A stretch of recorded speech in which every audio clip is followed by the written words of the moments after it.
ನೀವು NCHRO ಅಲ್ಲಿ member ಆಗಿರ್ತೀರಾ, national confederation woman rights member ಅಲ್ಲ, ಪ್ರೆಸಿಡೆಂಟ್ ಆಗಿದ್ದೆ. ಓಕೆ, ಅದು ಬಂದ್ಬಿಟ್ಟು PFI ನ ಒಂದು ಅಂಗಸಂಸ್ಥೆ. ಇಲ್ಲ, PFI ನ ಒಂದು ಅಂಗಸಂಸ್ಥೆ ಇಲ್ಲ ಅಂತ ನಿಮ್ಮ ವಾದ. ಹೌದು ಅಂತ ನಾನು. ಓಕೆನಾ? PFI ಬಂದ್ಬಿಟ್ಟು SDPI ಉಗ್ರ ಸಂಘಟನೆ ಇವಾಗ ನಿಷೇಧಿತ ಯಾವ್ದಾಗಿದೆಯೋ ಅದಕ್ಕೆ ಹೊಂದ್ಕೊಂಡಿರೋ ಅದು ಒಂದು ಅದರ ಒಂದು ಅಂಗಸಂಸ್ಥೆ. ಇಲ್ಲ, ಅದು ಉಗ್ರಗಾಮಿ ಸಂಘಟನೆ ಎಂದು ತೀರ್ಪು ಆಗಿಲ್ಲ. ಅದೊಂದು ಎರಡು ನಿಮ್ದು ರಾಂಗ್ ಆಗಿ ಹೇಳ್ತೀರಾ, ಎರಡು ರಾಂಗ್ ಆಗಿ ಹೇಳ್ತೀರಾ. ಅನ್ಲಾಫುಲ್ ಅಸೋಸಿಯೇಷನ್ ಅಂದಾಯ್ತು, ಟೆರರಿಸ್ಟ್ ಅಸೋಸಿಯೇಷನ್ ಅಂತ ಆಗಿಲ್ಲ. ನೀವು ಕರೆಕ್ಟ್ ಆಗಿ ಪ್ರಶ್ನೆ ಮಾಡಿ. ಈಗ PFI ಬ್ಯಾನ್ ಆಗಿದೆ, ಹೌದು. SDPI ಇನ್ನೂ ಇದೆ, ಪೊಲಿಟಿಕಲ್ ಟೆರರಿಸ್ಟ್ ಆರ್ಗನೈಸೇಷನ್ ಅಂತ ಅಲ್ಲ. ಟೆರರಿಸ್ಟ್ ಆರ್ಗನೈಸೇಷನ್ ಅಂತ ಬ್ಯಾನ್ ಆಗಿಲ್ಲ. ಇಲ್ಲ, ಬಟ್ ಅಲ್ಲಿರೋರೆಲ್ಲ ಟೆರರಿಸ್ಟ್ ಮನಸ್ಥಿತಿಗಳು ಹೊಂದಿರೋರು. ಅದು ನಿಮ್ಮ ಅನಿಸಿಕೆ. ಲಾಭಗಳೇನಂತ ಕೇಳ್ತಾವ್ರಲ್ಲ ಸರ್. ಈ ಘಟನೆಯಿಂದ ಈ ಒಂದು ರಾಷ್ಟ್ರದ ಅಸ್ಮಿತೆಯನ್ನ, ಸನಾತನ ಧರ್ಮವನ್ನ, ಈ ರಾಷ್ಟ್ರದ ಹಿಂದುತ್ವವನ್ನ ಒಡೆದು ವಿಭಜನೆ ಮಾಡಿ, ವೋಟ್ಗಳ ಕಳ್ಳತನ ಮಾಡಿ ಈ ದೇಶನ ಗಜ್ವಾಯೇ ಯಾವತ್ತೂ ಕಂಟೆಸ್ಟ್ ಮಾಡಿಲ್ಲ. ಯಾವ ಪಾರ್ಟಿ ಇದುವರೆಗೆ ನಾನು ವೋಟೇ ಹಾಕಿಲ್ಲ. ಈಗ ನಿರ್ಣಾಯಕ ಘಟ್ಟವನ್ನ ತಲುಪ್ತಾ ಇದೆ SIT ತನಿಖೆ.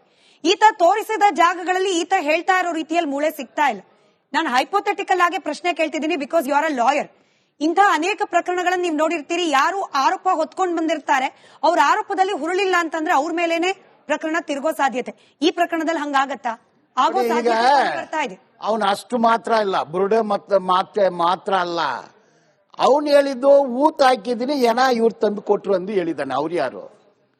ಅವ್ರಿಗೆ ಎಣ ಎಲ್ಲಿಂದ ಬಂತು? ಅವ್ರು ಯಾರು? ಯಾವ ಆಗಂದಲ್ಲಿ ಬಂತು? ಅದೇನು? ಎಣಗಳು ಯಾರು ಅಪ್ಡೇಟ್ ಮಾಡಿದ್ರು? ಇದು ಸುಮಾರು ವಿಷಯಗಳಿದೆ, ಇದು ಐಸೋಲೇಟೆಡ್ ಅಲ್ಲ. ಬಾಲನ್ ಸರ್, ನನ್ನ ಕಡೆ ಪ್ರಶ್ನೆ, ಈ ದೇಶದಲ್ಲಿ ನಮ್ಮ ಸಂವಿಧಾನವೇ ನಮ್ಮ ಧಾರ್ಮಿಕ ಶ್ರದ್ಧೆಗೂ ಕೂಡ ಹಕ್ಕನ್ನ ಕೊಟ್ಟಿದೆ, ಪ್ರತಿಯೊಬ್ಬರಿಗೂ ಕೂಡ. ಹೆಣ್ಣು ಮಕ್ಕಳಿಗೆ ನ್ಯಾಯ ಸಿಗಬೇಕು. ನಾನು ಅದನ್ನ ಪಕ್ಕಕ್ಕಿಟ್ಟು ಕೇಳ್ತಾ ಇದ್ದೀನಿ. ಹಾಗಾದ್ರೆ ಧಾರ್ಮಿಕ ಶ್ರದ್ಧೆ ಮೇಲೆ ಆಗ್ತಾ ಇರುವ ಆಘಾತಕ್ಕೆ ನ್ಯಾಯ ಕೇಳೋದು ತಪ್ಪ? ಧಾರ್ಮಿಕ ಶ್ರದ್ಧೆ, ಆ ಶ್ರದ್ಧಾ ಕೇಂದ್ರದ ಮೇಲೆ ಆಗ್ತಿರುವ ಆಘಾತವನ್ನ ಸಹಿಸ್ಲಿಕ್ಕೆ ಸಾಧ್ಯ ಆಗದೆ ನಾವು ಹೋರಾಟ ಮಾಡ್ತೀವಿ ಅನ್ನೋದು ತಪ್ಪ? ಆರ್ಟಿಕಲ್ 25, 26, 27 ಎಲ್ಲಾ ಧರ್ಮದವ್ರಿಗೂ ಸೇಮ್ ಹಕ್ಕಿದೆ. ಆರ್ಟಿಕಲ್ 26 ಪ್ರಕಾರ ಧಾರ್ಮಿಕ ಭಾವನೆಗಳಿಗೆ ಧಕ್ಕೆ ಉಂಟು ಮಾಡಿದ್ರೆ ಅವರು ಶಿಕ್ಷಾರ್ಹ ಆಗ್ತಾರೆ. ಹೌದೌದು, ನೋ ಡೌಟ್. ಶಿಕ್ಷೆಯನ್ನ ಅನುಭವಿಸಲಿಕ್ಕೆ ಯಾರೆಲ್ಲ ಧರ್ಮಸ್ಥಳದ ವಿರುದ್ಧ ಆರೋಪ ಮಾಡ್ತಿದ್ದಾರೆ? ನಿಜಾನೇ, ಸುಳ್ಳೇ. ಸುಳ್ಳು ನಿಜ ಬೇರೆ ಬೇರೆ. ಧರ್ಮ ರೈಟ್. ಸಂವಿಧಾನದಲ್ಲಿ, ಪ್ರಜಾಪ್ರಭುತ್ವದಲ್ಲಿ ಒಬ್ಬನ ಮೇಲೆ ಆರೋಪ ಹೊರಿಸಬೇಕು ಅಂದ್ರೆ ಮೊದಲು ಏನ್ ಮಾಡ್ಬೇಕು ಸರ್? FIR ದಾಖಲಾಗಬೇಕು. ವಿತೌಟ್ FIR ಒಬ್ಬನ್ನ ಆರೋಪಿ ಅಂತ ಹೇಗೆ ಕರೀತೀರಾ? ಈಗ ಎಲ್ಲರೂ ಕರೀತಿದ್ದಾರೆ, ಕಾಮಾಂಧ್ರು ಅಂತ ಇದ್ದಾರೆ. FIR ಕಾಗ್ನಿಸಬಲ್ ಅಫೆನ್ಸ್, ನಾನ್ ಕಾಗ್ನಿಸಬಲ್ ಅಫೆನ್ಸ್ ಅಂದಿದೆ.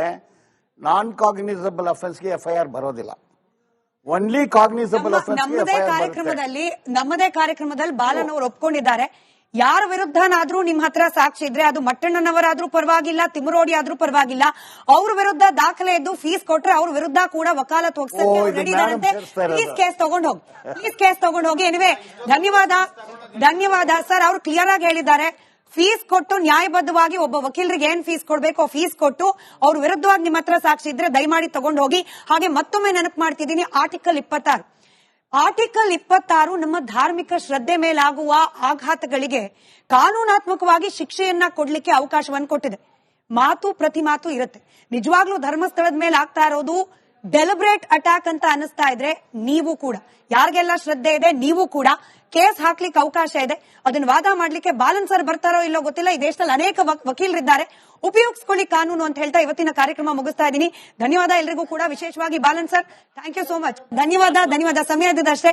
ನೋಡ್ತಾ ಇರಿ ರಿಪಬ್ಲಿಕ್ ಕನ್ನಡ, ಇದು ನಿಮ್ಮ ಧ್ವನಿ. ನೀವು NCHRO ಅಲ್ಲಿ ಮೆಂಬರ್ ಆಗಿರ್ತೀರಾ, national confederation woman rights member ಅಲ್ಲ, ಪ್ರೆಸಿಡೆಂಟ್ ಆಗಿದ್ದೆ. ಓಕೆ, ಅದು ಬಂದ್ಬಿಟ್ಟು PFI ನ ಒಂದು ಅಂಗಸಂಸ್ಥೆ. ಇಲ್ಲ, PFI ನ ಒಂದು ಅಂಗಸಂಸ್ಥೆ ಇಲ್ಲ ಅಂತ ನಿಮ್ಮ ವಾದ. ಹೌದು ಅಂತ ನಾನು. ಓಕೆನಾ?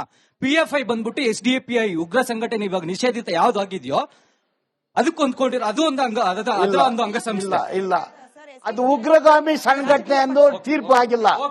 ಅದೊಂದು ಎರಡು ನಿಮ್ದು ರಾಂಗ್ ಆಗಿ ಹೇಳ್ತೀರಾ. ಎರಡು ರಾಂಗ್ ಆಗಿ ಹೇಳ್ತೀರಾ. ಅನ್ಲಾಫುಲ್ ಅಸೋಸಿಯೇಷನ್ ಅಂದಾಯ್ತು, ಟೆರರಿಸ್ಟ್ ಅಸೋಸಿಯೇಷನ್ ಅಂತ ಆಗಿಲ್ಲ. ನೀವು ಕರೆಕ್ಟ್ ಆಗಿ ಪ್ರಶ್ನೆ ಮಾಡಿ. ಈಗ PFI ಬ್ಯಾನ್ ಆಗಿದೆ, SDPI ಇನ್ನೂ ಇದೆ, ಪೊಲಿಟಿಕಲ್ ಟೆರರಿಸ್ಟ್ ಆರ್ಗನೈಸೇಷನ್ ಅಂತ ಅಲ್ಲ. ಟೆರರಿಸ್ಟ್ ಆರ್ಗನೈಸೇಷನ್ ಅಂತ ಬ್ಯಾನ್ ಆಗಿಲ್ಲ. ಇಲ್ಲ, ಬಟ್ ಅಲ್ಲಿರೋರೆಲ್ಲ ಟೆರರಿಸ್ಟ್ ಮನಸ್ಥಿತಿಗಳು ಹೊಂದಿರೋರು ಅದು ನಿಮ್ಮ ಅನಿಸಿಕೆ. ಲಾಭಗಳೇನಂತ ಕೇಳ್ತಾವ್ರಲ್ಲ ಸರ್. ಈ ಘಟನೆಯಿಂದ ಈ ಒಂದು ರಾಷ್ಟ್ರದ ಅಸ್ಮಿತೆಯನ್ನ, ಸನಾತನ ಧರ್ಮವನ್ನ, ಈ ರಾಷ್ಟ್ರದ ಹಿಂದುತ್ವವನ್ನ ಒಡೆದು ವಿಭಜನೆ ಮಾಡಿ ವೋಟ್ಗಳ ಕಳ್ಳತನ ಮಾಡಿ ಈ ದೇಶನ ಗಜ್ವಾಯೇ ಯಾವತ್ತೂ ಕಂಟೆಸ್ಟ್ ಮಾಡಿಲ್ಲ. ಯಾವ ಪಾರ್ಟಿ ಇದುವರೆಗೆ ನಾನು ವೋಟೇ ಹಾಕಿಲ್ಲ. ಈಗ ನಿರ್ಣಾಯಕ ಘಟ್ಟವನ್ನ ತಲುಪ್ತಾ ಇದೆ SIT ತನಿಖೆ. ಈತ ತೋರಿಸಿದ ಜಾಗಗಳಲ್ಲಿ ಈತ ಹೇಳ್ತಾ ಇರೋ ರೀತಿಯಲ್ಲಿ ಮೂಳೆ ಸಿಗ್ತಾ ಇಲ್ಲ. ನಾನು ಹೈಪೋಥೆಟಿಕಲ್ ಆಗಿ ಪ್ರಶ್ನೆ ಕೇಳ್ತಿದ್ದೀನಿ, because you are a lawyer. ಇಂತಹ ಅನೇಕ ಪ್ರಕರಣಗಳನ್ನ ನೀವು ನೋಡಿರ್ತೀರಿ. ಯಾರು ಆರೋಪ ಹೊತ್ಕೊಂಡು ಬಂದಿರ್ತಾರೆ, ಅವ್ರ ಆರೋಪದಲ್ಲಿ ಹುರುಳಿಲ್ಲ ಅಂತಂದ್ರೆ ಅವ್ರ ಮೇಲೇನೆ ಪ್ರಕರಣ ತಿರುಗೋ ಸಾಧ್ಯತೆ. ಈ ಪ್ರಕರಣದಲ್ಲಿ ಹಂಗಾಗತ್ತಾ? ಆಗೋ ಸಾಧ್ಯತೆ ಬರ್ತಾ ಇದೆ. ಅವನು ಅಷ್ಟು ಮಾತ್ರ ಇಲ್ಲ, ಬುರುಡೆ ಮಾತ್ರ ಅಲ್ಲ. ಅವನು ಹೇಳಿದ್ದು ಊತ ಹಾಕಿದೀನಿ, ಎನ ಇವ್ರು ತಂದು ಕೊಟ್ರು ಅಂದು ಹೇಳಿದಾನೆ. ಅವ್ರು ಯಾರು? ಅವ್ರಿಗೆ ಎನ ಎಲ್ಲಿಂದ ಬಂತು? ಅವ್ರು ಯಾರು? ಯಾವ ಆಗಂದಲ್ಲಿ ಬಂತು? ಅದೇನು? ಎನಗಳು ಯಾರು ಅಪ್ಡೇಟ್ ಮಾಡಿದ್ರು? ಇದು ಸುಮಾರು ವಿಷಯಗಳಿದೆ, ಐಸೋಲೇಟೆಡ್ ಅಲ್ಲ. ಬಾಲನ್ ಸರ್, ನನ್ನ ಕಡೆ ಪ್ರಶ್ನೆ, ಈ ದೇಶದಲ್ಲಿ ನಮ್ಮ ಸಂವಿಧಾನವೇ ನಮ್ಮ ಧಾರ್ಮಿಕ ಶ್ರದ್ಧೆಗೂ ಕೂಡ ಹಕ್ಕನ್ನ ಕೊಟ್ಟಿದೆ, ಪ್ರತಿಯೊಬ್ಬರಿಗೂ ಕೂಡ. ಹೆಣ್ಣು ಮಕ್ಕಳಿಗೆ ನ್ಯಾಯ ಸಿಗಬೇಕು. ನಾನು ಅದನ್ನ ಪಕ್ಕಕ್ಕಿಟ್ಟು ಕೇಳ್ತಾ ಇದ್ದೀನಿ.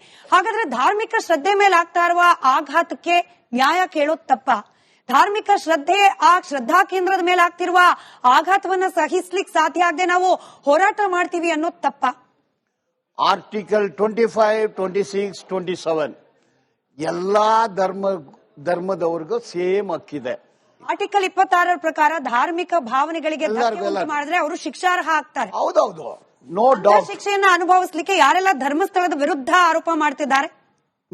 ನಿಜಾನೇ, ಸುಳ್ಳೇ. ಸುಳ್ಳು ನಿಜ ಬೇರೆ ಬೇರೆ. ಧರ್ಮ ರೈಟ್. ಸಂವಿಧಾನದಲ್ಲಿ, ಪ್ರಜಾಪ್ರಭುತ್ವದಲ್ಲಿ ಒಬ್ಬನ ಮೇಲೆ ಆರೋಪ ಹೊರಿಸಬೇಕು ಅಂದ್ರೆ ಮೊದಲು ಏನ್ ಮಾಡ್ಬೇಕು ಸರ್? FIR ದಾಖಲಾಗಬೇಕು. ವಿತೌಟ್ FIR ಒಬ್ಬನ್ನ ಆರೋಪಿ ಅಂತ ಹೇಗೆ ಕರೀತೀರಾ? ಈಗ ಎಲ್ಲರೂ ಕರೀತಿದ್ದಾರೆ, ಕಾಮಂದ್ರು ಅಂತ ಇದ್ದಾರೆ. FIR ಕಾಗ್ನಿಸಬಲ್ ಅಫೆನ್ಸ್, ನಾನ್ ಕಾಗ್ನಿಸಬಲ್ ಅಫೆನ್ಸ್ ಅಂದಿದೆ. ನಾನ್ ಕಾಗ್ನಿಸಬಲ್ ಅಫೆನ್ಸ್ಗೆ FIR ಬರೋದಿಲ್ಲ.